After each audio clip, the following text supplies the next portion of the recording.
Okay guys, welcome to this class for calculus. We continue from where we stopped last week.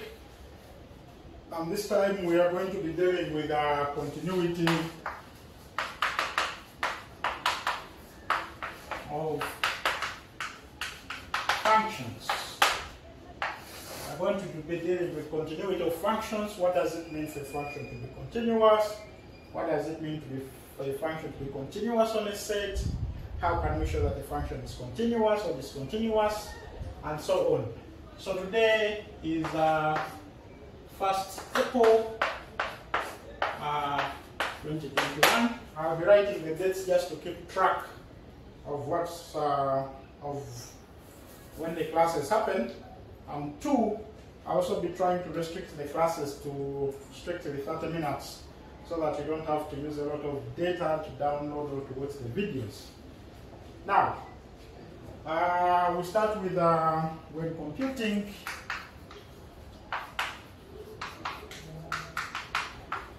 computing limits of functions.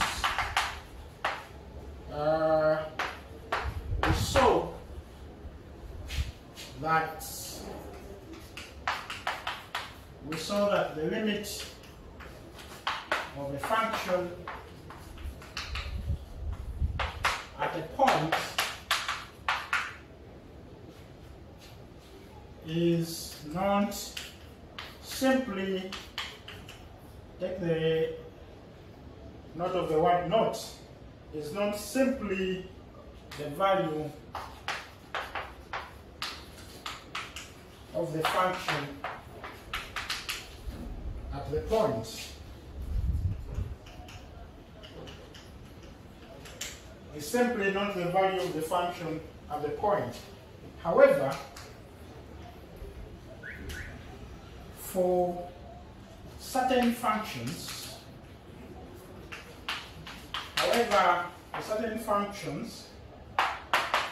the limit of the function,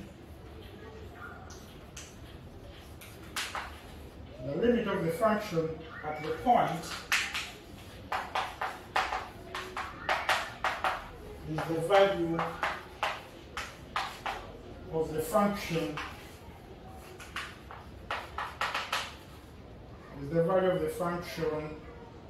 at the point.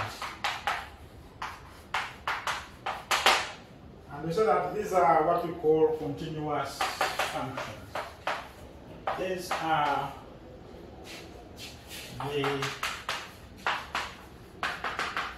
continuous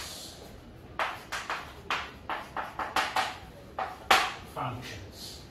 And I'll define this formally with this definition. So I'll define this formally with this definition that a function f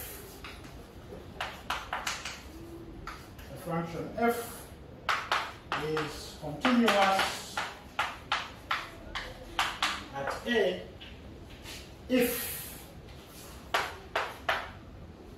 the limit as x tends to A of f of x is equal to f of A. This is basically what we shall be using to check that the function is continuous. If when we compute the limit of the function at a point that is equal to the value of the function at that point, then we say that the function is continuous at a point. And we say that if f is not continuous at A, we say that f is discontinuous. We say that f is discontinuous at A, or f has the discontinuity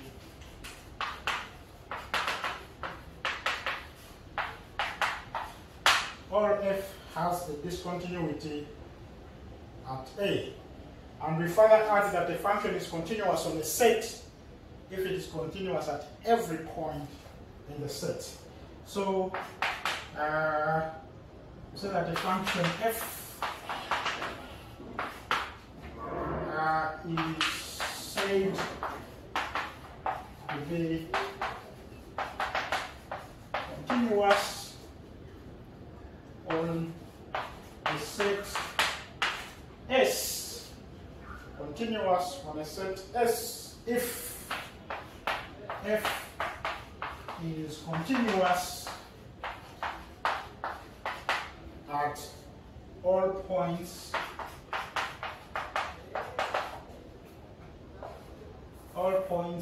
small s in capital set. So a function is continuous on an interval if it is continuous at every point in the interval.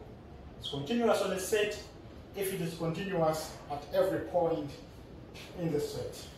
Now, there are some things we can observe from this definition.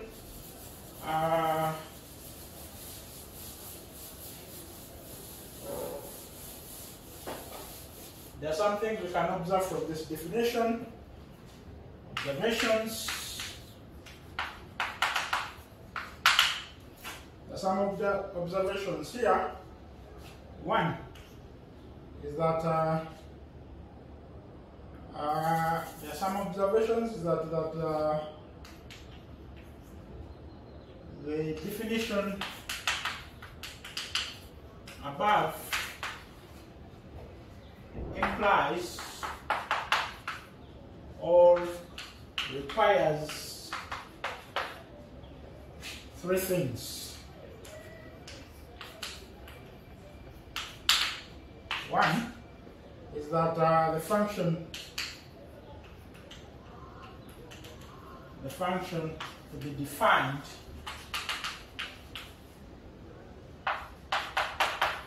at the point A.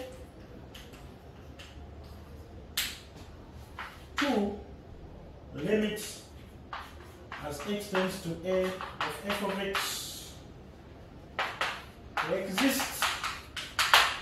So the function has to be defined, the limit also has to exist, and then thirdly is that the limit as x tends to A of f of x has to be equal to the value of the function at that point.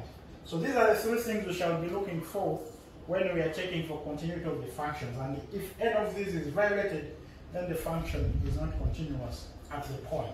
If you cannot find the limit, then the function is not continuous at the point. If the function is not defined at the point, then the function is not continuous at the point. If the limit exists and the function is also defined, but the limit is not equal to the value of the function, then still the function is not continuous at that point. Okay, so we can say that geometrically there is a note I have to give.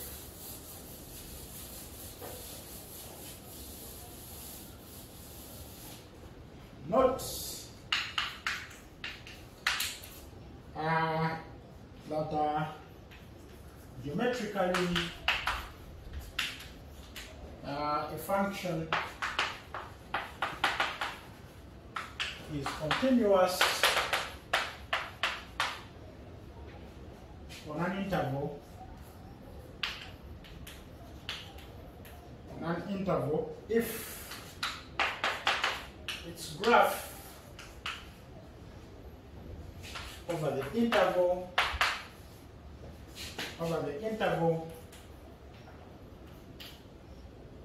has no breaks in it.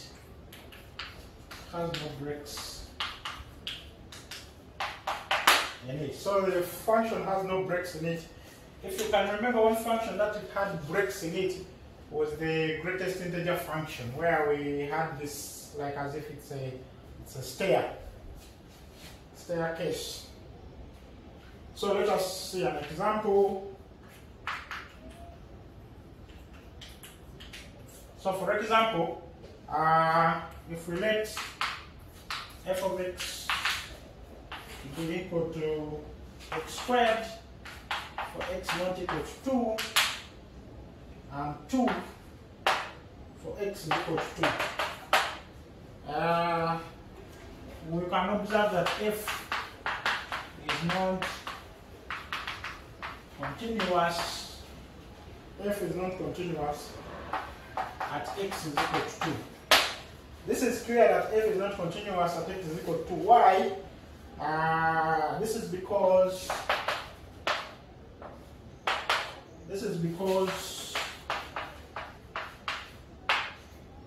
limit as x tends to 2 of f of x will be equal to 2 squared, which is equal to 4.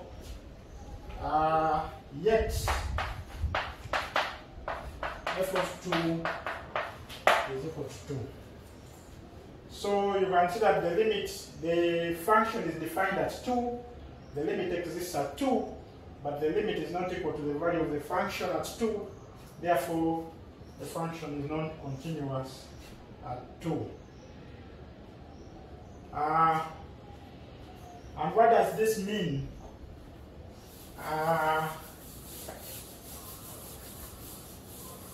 What does this imply? This is x squared. What does this imply? So this implies that even on the interval, so this implies that f is not continuous. F is not continuous on 1, 3. So f, because f is not continuous at 2, then it will also not be continuous at an interval containing 2. So all 0 to infinity, all 0 to infinity. But f is continuous at all other points. F is all continuous at all other points of R. Thus f is continuous on, for example, interval like 3 infinity, the function is continuous.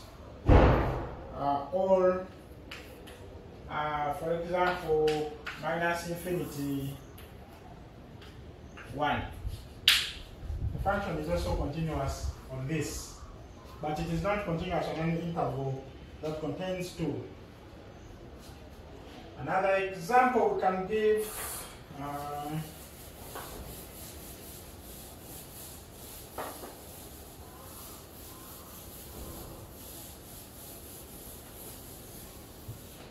another example that we can give is, for example, if we let g of x is equal to 1 over x, if we try to sketch this graph, if we say this is x, this is y, and then at x is equal to 0, we are, for example, at infinity, so the graph looks like this. Whereas on the other end, the graph is also like this. So this is the graph of y is equal to 1 over x.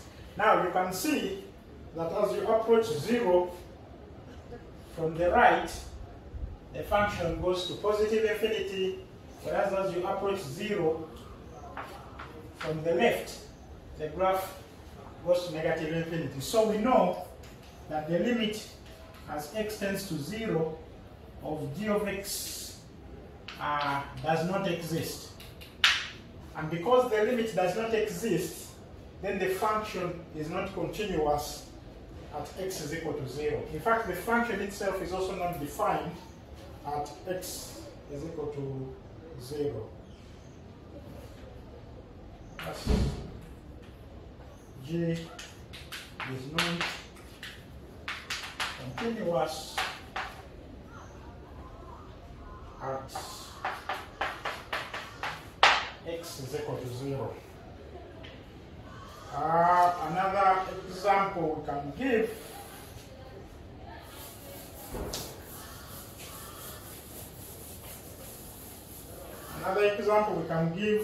is we have h of x, which is equal to x squared minus 4 out of x minus 2, and we try to check whether this function is continuous at 2. Is not continuous at x is equal to 2, and the reason is because h is not defined at x is equal to 2. If you try to substitute h of 2 here, you'll see that you have a 0 over 0, so the function is not defined at x is equal to 2. But we know that if we try to compute the limit as x tends to 2 of h of x, this is going to be equal to the limit as x tends to 2 over x minus 2, x plus 2 over x minus 2, which is equal to the limit as x tends to 2 of x plus 2, which is equal to 4. So the limit exists at 2, the function is not defined at 2. So we can say at other points,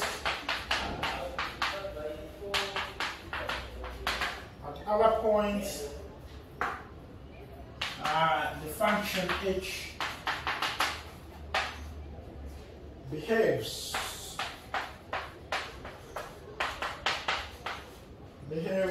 like x plus 2 and is continuous at all other points.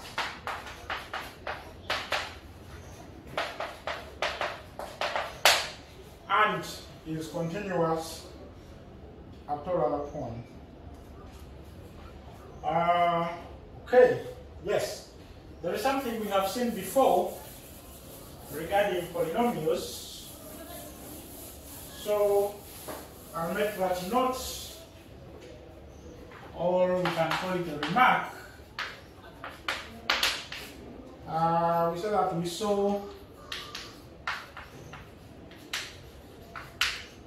saw that if f is a polynomial, I told you that in class that for polynomials we just substitute in, then lim as x tends to a of f of x was just substituting in the value which was f of a for all a.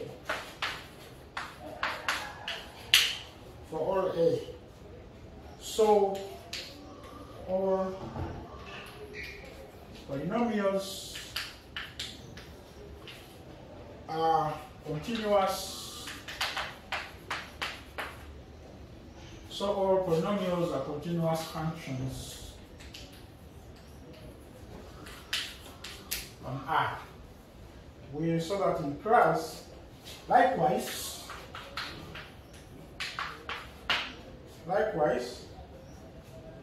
all rational functions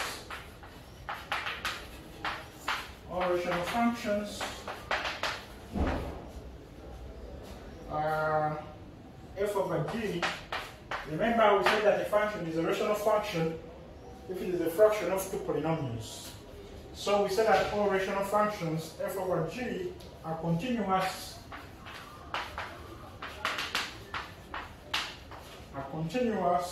on all sets on which g is not 0.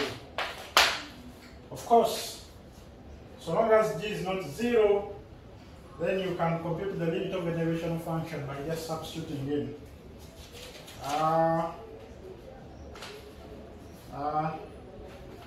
Another comment we can make here,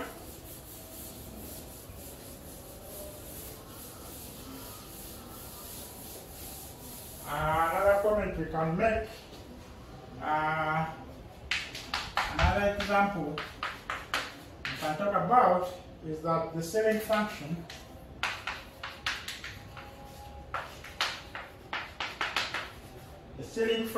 or the flow function, and the flow function, these are the greatest integer functions and least integer functions, and the flow function are not continuous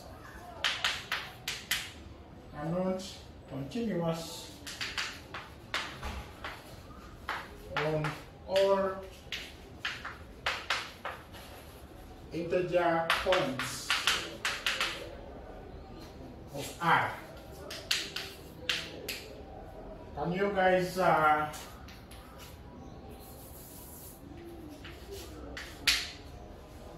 tell me why the ceiling and the flow function are not continuous at all integer points? You can actually think about this and say if you know what it is. But as we have done, you guys know, for example, I think I sketched this somewhere, but yeah, you can think about that.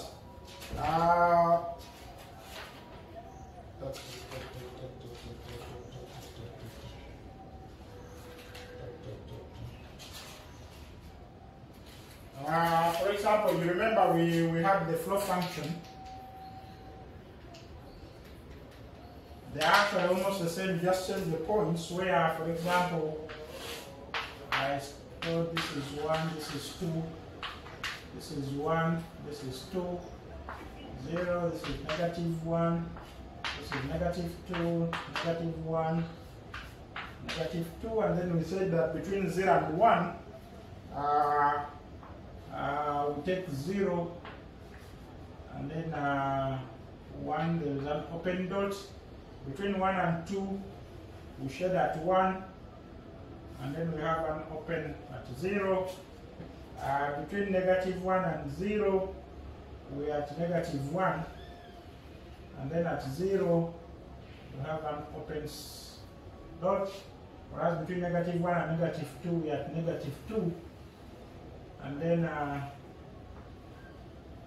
we have an open dot, and so on. For example, if you look at the point 1, when you take the limit from the left, the limit is 1. When you take the limit from the right, the value is 2. So you can see that the limit, for example, you can see that the limit as x tends to 1 of this does not exist. And because the limit does not exist, then the function is not continuous at 1. So we make this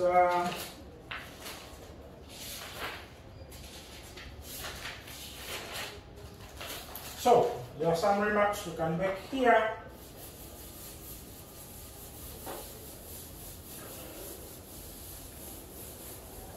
There are some remarks we can make. Some remarks or some notes we can make.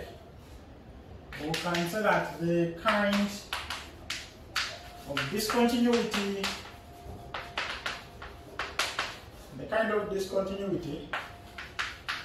displayed by the flow or ceiling function is referred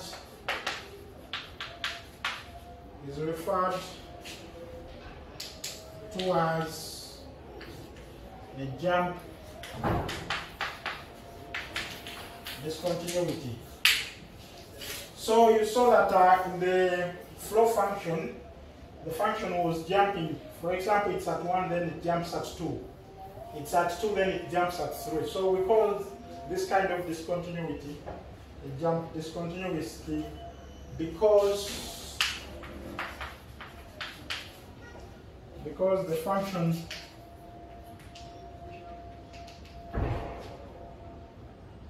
jumps. The function jumps from one value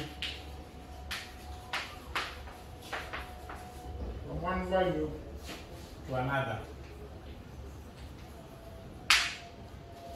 From one value to another. Now we also say that the discontinuity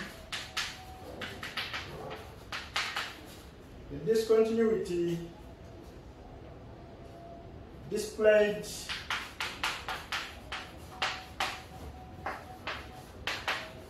by the function,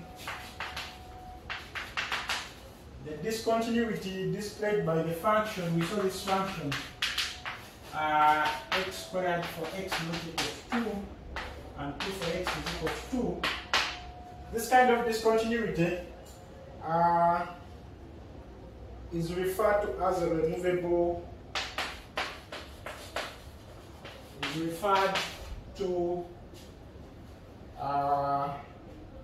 as a removable discontinuity,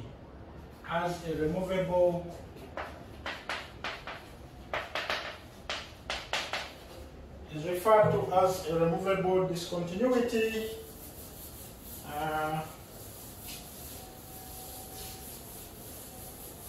Is referred to as a removable discontinuity because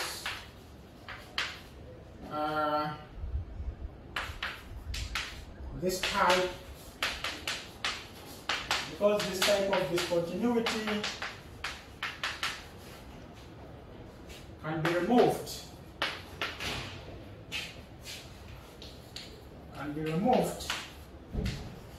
by redefining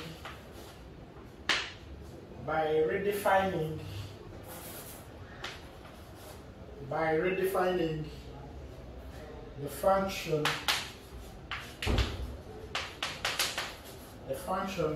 at the offending points.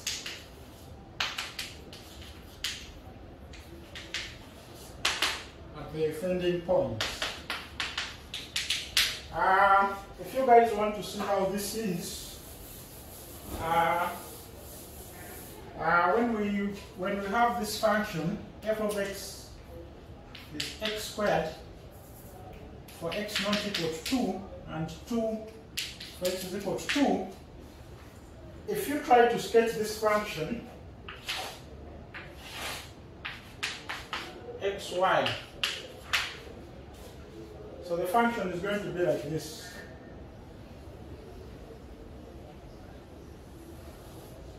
But at the point 2,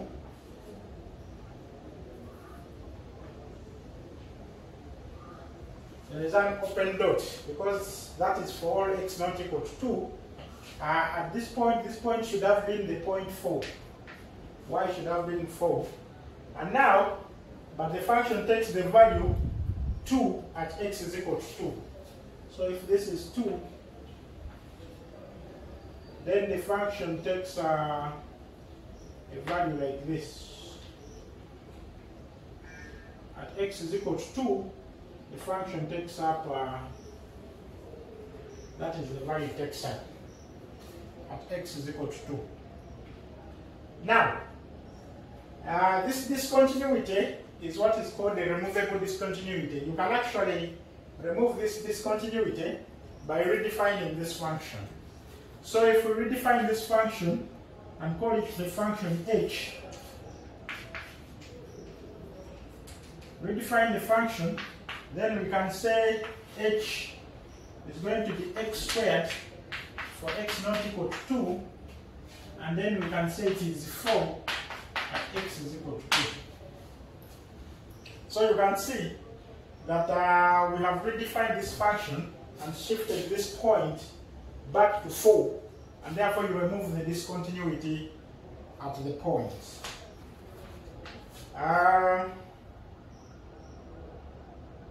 So we say we also have another type of discontinuity.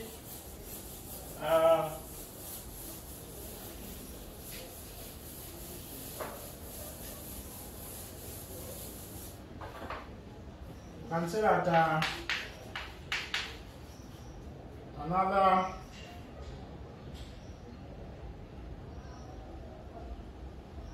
type of discontinuity is infinite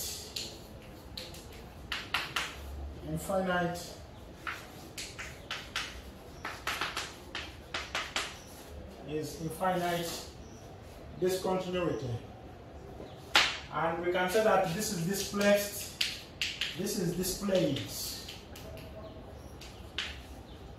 displayed by, for example, g of x, which is 1 out of the absolute value of x, or the modulus of x, at x is equal to 0. The function has an infinite, and we say that here the function grows. Here the function grows without bounds as one approaches the point.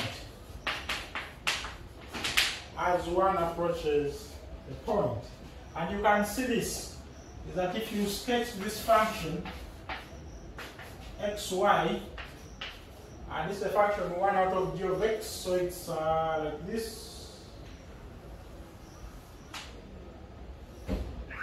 So that puts 0, and it's also like this on the other side. Same. So this is the function y is equal to 1 out of. You can see that as you approach 0 from the left, the function goes to infinity. As you approach 0 from the left, and from the left you go to infinity. As you approach 0 from the right, you also go to infinity. So this kind of discontinuity at 0 is what is called an infinite discontinuity. And now we have the theorem.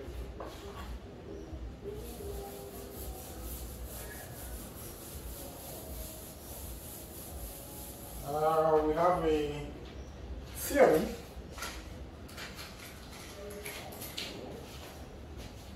so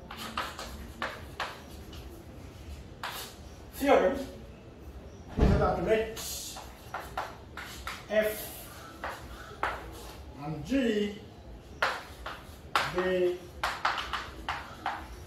continuous at a and c be a constant.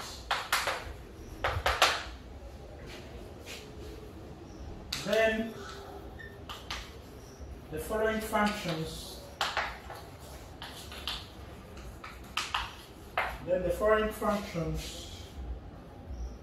are also continuous at a. 1, we have f plus g, 2, f minus g, 3, cf, 4, fg, and 5, f over g, if g of a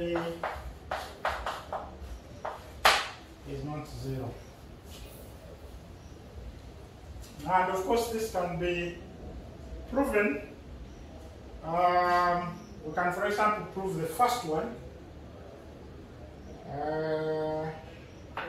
And then you can prove the first one, and then you can prove all the others using similar way.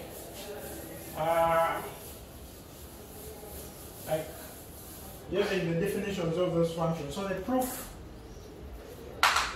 we can say we only do the first part.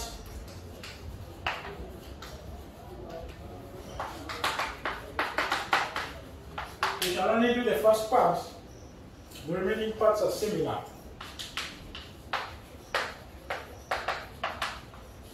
The remaining parts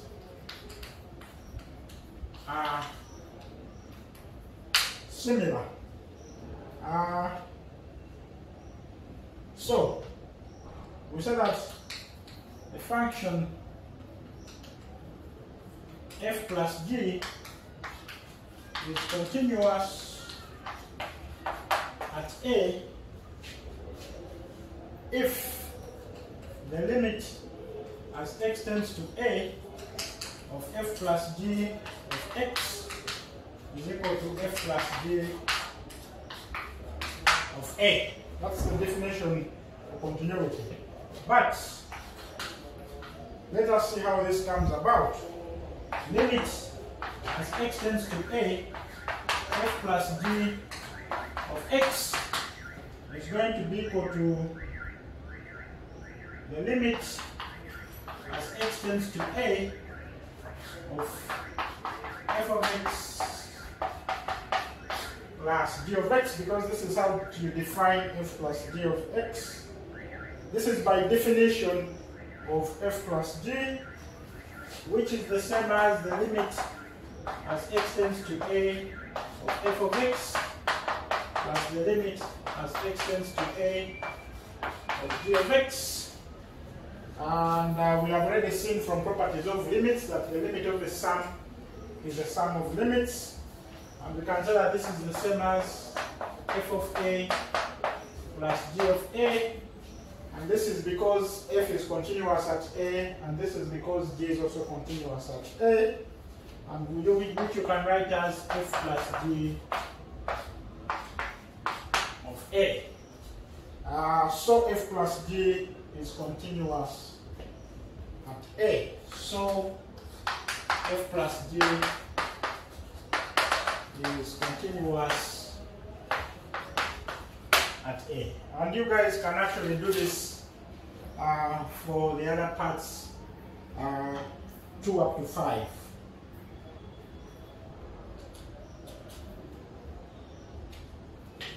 We have another theorem for composition.